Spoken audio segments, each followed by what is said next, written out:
नई नई शादी होकर बहू घर आई थी। मेरे देवर ने मेरे पर नजर गड़ाए हुए रखे थे, कब मौका मिले कि भाभी को दबोचा जाए। अचानक एक दिन सभी किसी काम से बाहर चले गए और देवर जी घर पर ही रुक गए। फिर देवर जी ने मुझे कमरे में बुलाया। इसके बाद मुझसे प्यार भरी बातें करने लगे। फिर उन्होंने मेरे साथ जबरदस्ती शारीरिक संबंध भी बनाए। ऐसे हो बहुत दिनों से करते चले आ रहे थे। मुझे भी बहुत अच्छा लग रहा था, इसलिए मैं भी नहीं रोक पाई। एक दिन में किचन में खड़ा होकर खाना बनाते बनाते सरला की कमर दुखने लगी। पर वे क्या करें, इतने मेहमान जो आ रहे हैं।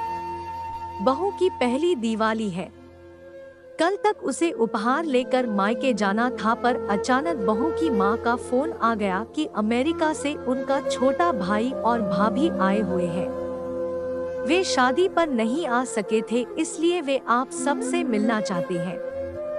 उन्हीं के साथ बहू के तीनों भाई व भाभियां भी अपने बच्चों के साथ आ रहे हैं। कुकर की सीटी बजते ही सरला ने गैस बंद कर दी और ड्राइंग रूम में आ गई।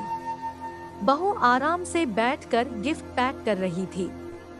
अरे मम्मी देखो ना, मैं अपने भाई भाभीओं के लिए गिफ्ट लाई हूँ। बस पैक कर रही हूँ, आपको दिखाना चाहती थी पर जल्दी है, वे लोग आने वाले हैं इसलिए पैक कर दिए। बहू ने कुछ पैक किए गिफ्ट की तरफ इशारा करते हुए कहा। तभी सरला जी का बेटा घर में दाखिल हुआ और अपनी पत्नी से बोला, सिमी एक कप चाय बना लाओ, आज ऑफिस में काफी थक गया हूँ। अरे आप देख नहीं रहे हैं कि मैं गिफ्ट पैक कर रही हूँ। माँ आप ही बना दीजिए ना चाय, मुझे अभी तैयार भी होना है। मेरी छोटी भाभी बहुत फैशनेबल है, मुझे उनकी टक्कर का तैयार होना है। इतना कहकर सिमी अपने गिफ्ट पैक करने में लग गई। शाम को सरला जी के ड्राइंग रूम में करीब 10 से 12 लोग बैठे हुए थे। उनमें बहू के तीनों भाई, उनकी बीवियां, बहू के मम्मी पापा, भाई के बच्चे और उन सब के बीच मेहमानों की तरह उनकी बहू सिमी बैठी थी। सरला ने इशारे से बहू को बुलाया और रसोई घर में ले जाकर कहा, सिमी सबके लिए चाय बना दे, तब तक मैं पकौड़े तल लेती हूँ। क्या मम्मी, मायके से परिवार के सारे लोग आए हैं और आप कह रही हैं कि मैं उनके साथ न बैठकर यहाँ रसोई में काम करूँ? मैं तो कब से कह रही हूँ कि आप एक नौकर रख लो, पर आप हैं कि बस अब मुझसे कुछ मत करने को कहिए। मेरे घर वाले मुझसे मिलने आए हैं, अगर मैं यहाँ किचन में लगी रहूंगी तो उनके आने का क्या फायदा। इतना कहकर सिमी किचन से बाहर निकल गई और सरला किचन में अकेली रह गई। उन्होंने शांत रहकर काम करना ही उचित समझा।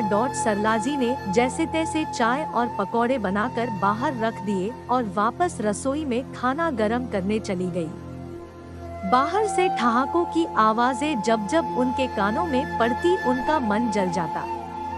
सरला के पति एक दो बार किचन में आए सिर्फ यह कहने के लिए कि कुछ रोटियों पर घी मत लगाना, सिमी की भाभी नहीं खाती और खिलाने में जल्दी करो, बच्चों को भूख लगी है। सरला जी का खून तब और जल गया जब जाते जाते सिमी की मम्मी ने उनसे यह कहा, क्या बहन जी आप तो हमारे साथ जरा भी नहीं बैठी, कोई नाराजगी है क्या? सबके जाने के बाद सिमी तो तुरंत सोने चली गई और वे रसोई संभालने में लग गई। अगले दिन सरला जी का मन हुआ कि वे पति और बेटे से बीती शाम की स्थिति पर चर्चा करें, पर दोनों ही जल्दी ऑफिस चले गए। 2 दिन बाद फिर सिमी की एक भाभी घर आ गई और उसको अपने साथ शॉपिंग पर ले गई। शादी के बाद से यह सिलसिला अनवरत चल रहा था। कभी किसी का जन्मदिन, कभी किसी की शादी की सालगिरह, कभी कुछ तो कभी कुछ। सिमी के घर वालों का काफी आना जाना था, जिससे वे तंग आ चुकी थी।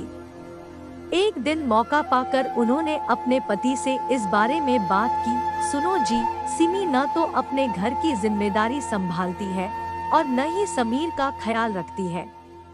मैं चाहती हूँ कि उसका अपने मायके आना जाना कुछ कम हो। शादी को साल होने जा रहा है और बहू आज भी महीने में 7 दिन अपने मायके में रहती है और बाकी के दिन उसके घर का कोई न कोई यहाँ आ जाता है। सारा सारा दिन फोन पर कभी अपनी मम्मी से, कभी भाभी तो कभी किसी सहेली से बात करती रहती है। देखो सरला, तुमको ही शौक था कि तुम्हारी बहू भरे पूरे परिवार की हो, दिखने में ऐश्वर्या राय हो। तुमने खुद ही तो सिमी को पसंद किया था। कितनी लड़कियां नापसंद करने के बाद अब तुम घर के मामले में हम मर्दों को नहीं डालो तो अच्छा है। सरला जी सोचने लगी कि इनकी बात भी सही है। मैंने कम से कम 25 लड़कियों को देखने के बाद अपने बेटे के लिए सिमी को चुना था। तभी पति की बातों से सरला की तंद्रा टूटी। वे कह रहे थे, सरला, तुम कितने दिनों से कहीं बाहर नहीं गई। ऐसा करो, तुम अपनी बहन के घर हो आओ, तुम्हारा मन अच्छा हो जाएगा।